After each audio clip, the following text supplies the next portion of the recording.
us, we talk about the positivity of the fourth industrial revolution. The previous piece of research is highly responsible for a year ago at this meeting.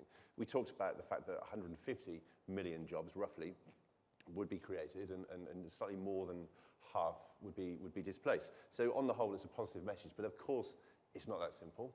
And those jobs, the skills to fulfill those roles that will be created have to be given and applied to people.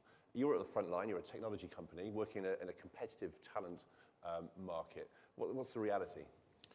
So we have to understand that we are entering into an era where our human development, which we as a human, we learn things in a sequential way, so it takes a while between the time we start to understand something and the time we master that. And especially in the fourth industrial revolution, we are in competition with machines that they are evolving in an exponential way. So machines and technologies are getting exponentially improved every second, every day. If you hear any panel during those days, they are talking about how you combine AI with cybersecurity, or cybersecurity with IoT, or IoT with machine learning. And this is going to be an acceleration process, and it's going to be very difficult to cope. So I think the first thing we have to understand that we will not be anymore in a situation where we're going to be able as a human to cope with the acceleration that is happening in technology. And that has consequences. It has consequences for skills, for jobs, for politicians, for CEOs, for anyone that they need to inspire and organize and structure. So the definition of skills needs to be redefined in the fourth industrial revolution.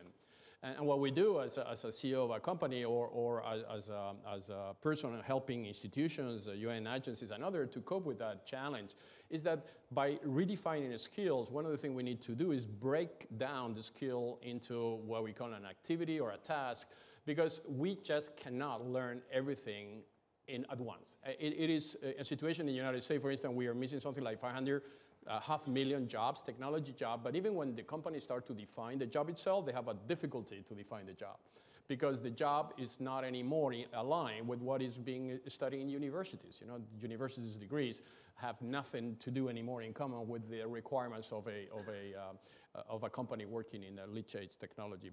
So if we break a skill into tasks, then as a human, we might be good in one task. We might call itself lawyer or architect or engineer, but at the end of the day, we have talents that they are very intrinsically related to your human condition.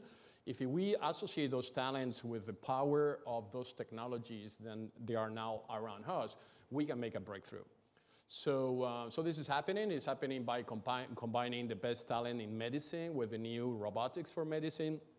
It's happening on cybersecurity. Cybersecurity, which is where I come from, is a very complex process, because cybersecurity is getting more and more sophisticated. The dark side of cybersecurity is as organized or even better organized than the defense side. So how we fight with that? The only way we fight with that is by sharing data, by being able to take data out of silos, which is what is happening now. If we, as a company, we know that somebody had a cybersecurity attack and defend that attack in a proper way, we would like immediately, real time, to transfer that skill to anybody else in the market that is defending the same problem, but this is not happening now. So this, I will call it laser view rather than a rainbow view in how skills should develop in the future, is what we need to face the new challenge of the fourth industrial revolution.